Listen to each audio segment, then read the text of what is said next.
Director Patel, at one point you made an announcement that the suspect was in custody. We got our man. It turned out that was not true. Why did you make that statement? I mean, do you agree with me that a boss who stands up for his subordinates when they did the job that was asked of them is a stand-up person and somebody to be admired?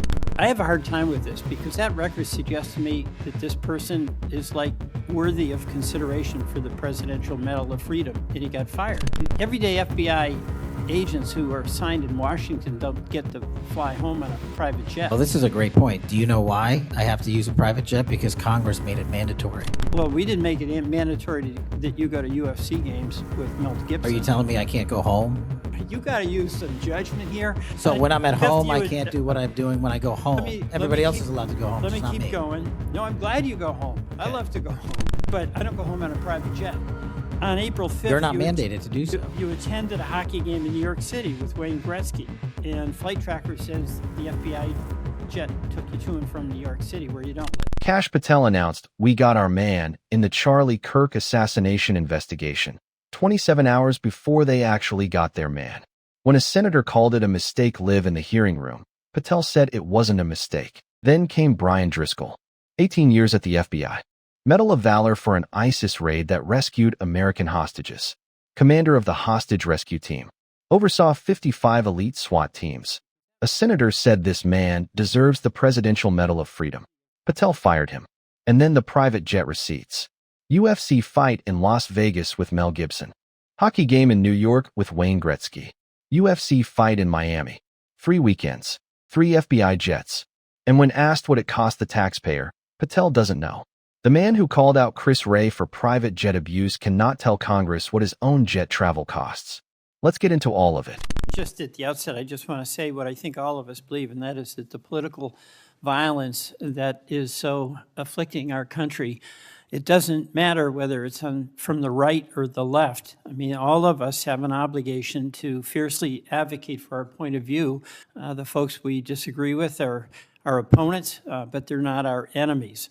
And I hope all of us keep that in mind and do the best we can to set that example. The FBI, I want to congratulate the Utah state and local law enforcement for the very good work that it did in apprehending the violent assailant of Charlie Kirk, and that is a terrible, terrible tragedy. Director Patel, at one point you made an announcement that the suspect was in custody. We got our man. It turned out that was not true. In fact, I think that was about 27 hours before the person now in custody was apprehended.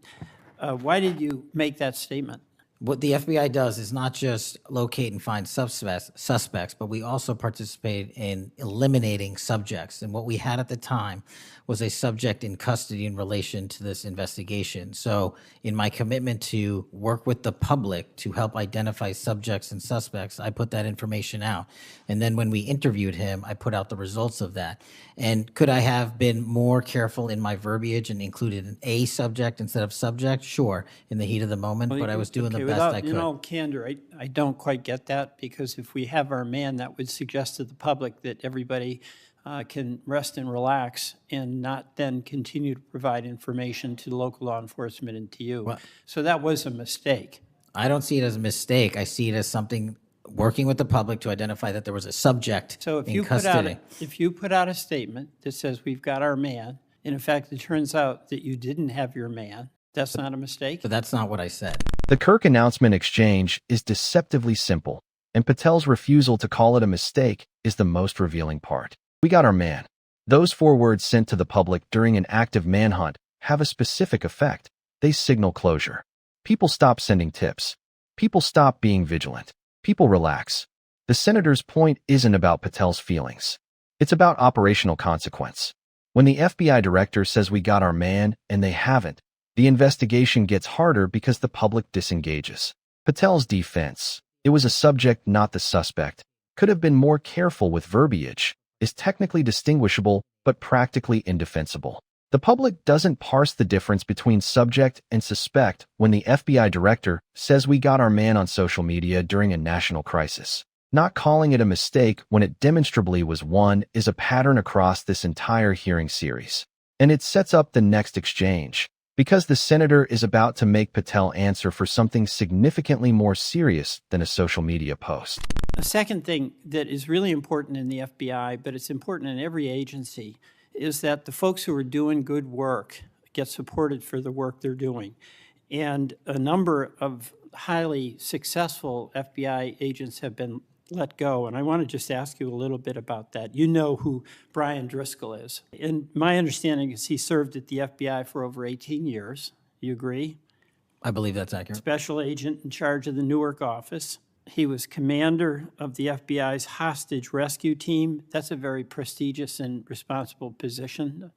Section chief of the Critical Incident Response Group's tactical section. He oversaw 55 SWAT teams, and they're like the elite of the elite, right? They go in to the dangerous situation. He got a Medal of Valor for his participation in a raid on ISIS terrorist Abu Sayyaf, who had kidnapped American citizens Kyla Mueller. You're in agreement, right? I know Kayla Mueller's family, yes. I know this. Okay, and he got Kurt Meyer, somebody who had barricaded himself in a bar after he killed 4 people and wounded 2. And Driscoll was part of the team that went in there and took that guy out. I don't have all the details, but I'll take your word for it, Senator. Email Bove demanded a list of FBI agents who investigated January 6th and was apprehensive that what did happen ultimately would happen, and that is those folks would get fired. Agree with me that a boss who stands up for his subordinates when they did the job that was asked of them is a stand-up person and somebody to be admired? Again, that matter is under litigation, and the matter you referenced occurred before I was Okay, but director. let's just keep it fairly narrow here. He's fired, Yes, he was terminated. and he has to be, there's somebody communicates to him that he's terminated. That's my job. That's your job. So you communicated to him that he was fired. I have a hard time with this because that record suggests to me that this person is like worthy of consideration for the Presidential Medal of Freedom, and he got fired. The senator's strategy here is methodical and deliberate. He builds Driscoll's record credential by credential, getting Patel to confirm each one before landing the conclusion. This isn't a political allegation. This is Patel himself confirming under oath that the person he fired had an absolutely extraordinary record. Hostage rescue commander, Medal of Valor, ISIS raid, 55 elite SWAT teams under his supervision. Kayla Mueller, an American aid worker held captive by ISIS. Her family knows Driscoll personally. Patel says so himself. Then the question that puts Patel in an impossible position. Is a boss who stands up for subordinates doing their assigned work a stand-up person? Patel says generally yes, and then confirms he personally picked up the phone and told Driscoll he was fired. The Presidential Medal of Freedom line is not hyperbole. It's a calibrated statement designed to make the scale of the decision land in the hearing room. This isn't a performance review termination. This is the FBI director personally firing one of the most decorated agents in the Bureau's recent history, while simultaneously being unable to tell Congress the specific reasons because it's in litigation. That combination, extraordinary record, personal termination, litigation shield, is the pattern that runs through every agent firing discussed in this series.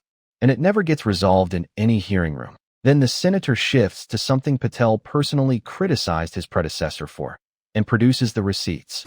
But there's also a record of other information that was available, and now that this matter is pending litigation, we will get that out in due course. But as you can agree, So you've got, quote, other information that you see as a valid basis to fire somebody who, from what I can tell, had an absolutely outstanding record and who crossed threshold of getting in trouble because he was standing up for agents serving under him who did work that was assigned to them that happened to be related to the January 6th uprising. Again, you're correlating based on your information the reasons for his termination, and I'm telling you. No, that's right.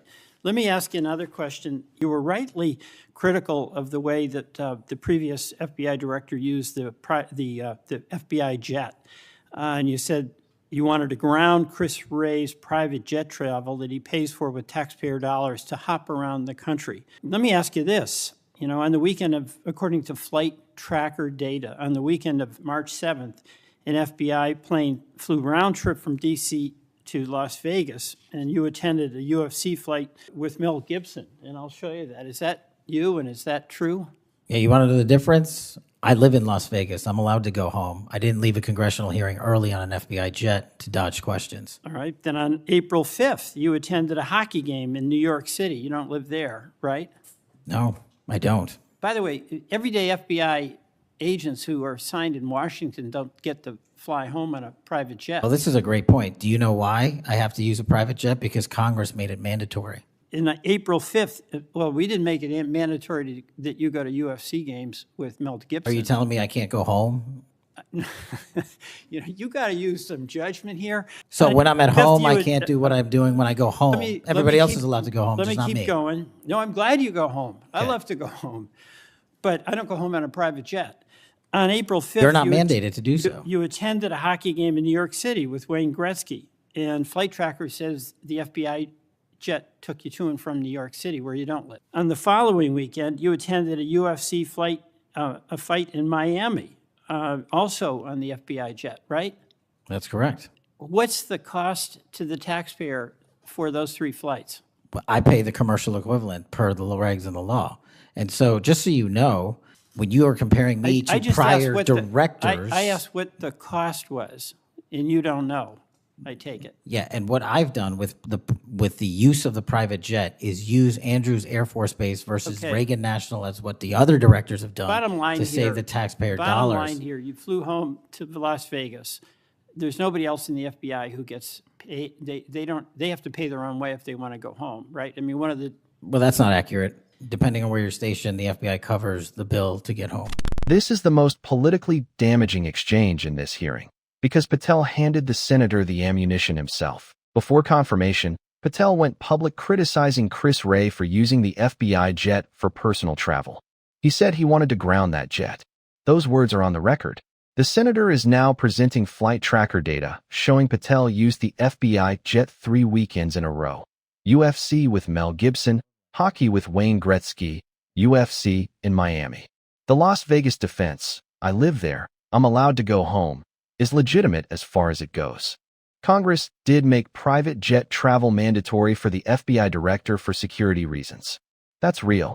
But the New York hockey game with Wayne Gretzky and the Miami UFC fight aren't going home. Those are discretionary trips to sporting events with celebrities, on a government aircraft, by the man who publicly criticized his predecessor for exactly this kind of travel.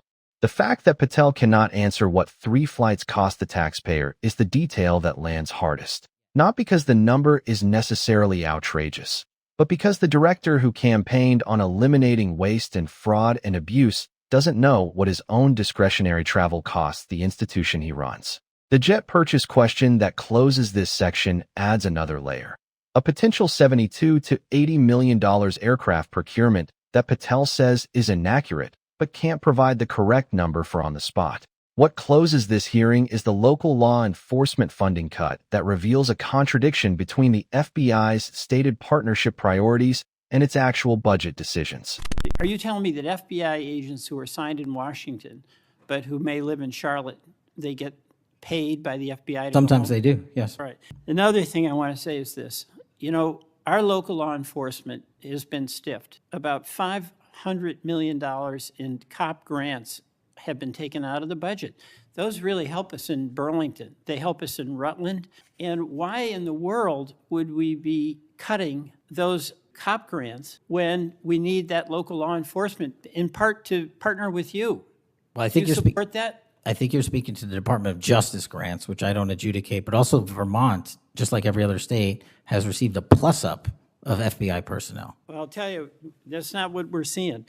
The other thing, my understanding is that there's a requisition or an effort to get another plane for the FBI that would cost about $72 million. That's inaccurate. The FBI, because the jet, as you call it, is not my jet. We use it for operational needs. We use it for FTOX. We use it for HRT. But that's the one you fly in, and right? we have multiple fixed-wing assets, and one of them is on a wildly expensive lease that I deemed a waste of money, and I'm looking for a replacement in which the government can procure assets permanently. According to our research, the specifications that are included in this request would result in an expenditure of between $72 million and $80 million. That's inaccurate, but I'll happily get you the right I numbers. welcome getting the specific information. The COP grants detail is the one that gets least coverage and has the most direct real-world impact. $500 million in community policing grants cut. These aren't abstract budget line items. They fund officers on the ground in communities like Burlington and Rutland, Vermont, small cities that depend on federal partnership grants to maintain effective law enforcement. Patel's answer, that's DOJ, not FBI, and Vermont got a personnel plus-up, doesn't address the operational reality the senator is describing. A plus-up of FBI personnel doesn't replace the community policing infrastructure that COP grants fund. These are different programs serving different functions. The senator is describing communities where the practical effect of the cut is already being felt. Patel is describing a metric that doesn't respond to that concern. The aircraft procurement question closes this hearing on the same contradiction that opened it: fiscal responsibility rhetoric versus documented spending decisions. Patel says the $72 to $80 million figure is inaccurate but cannot provide the correct figure. He says the current lease is wildly expensive and he's looking for a permanent replacement, which is a reasonable institutional argument. But without the actual numbers submitted to Congress, it's an assertion without accountability. The senator's closing request, submit the cost information to the committee, is the most practical outcome of this hearing. Whether that information arrives is the only thing that matters after this room empties.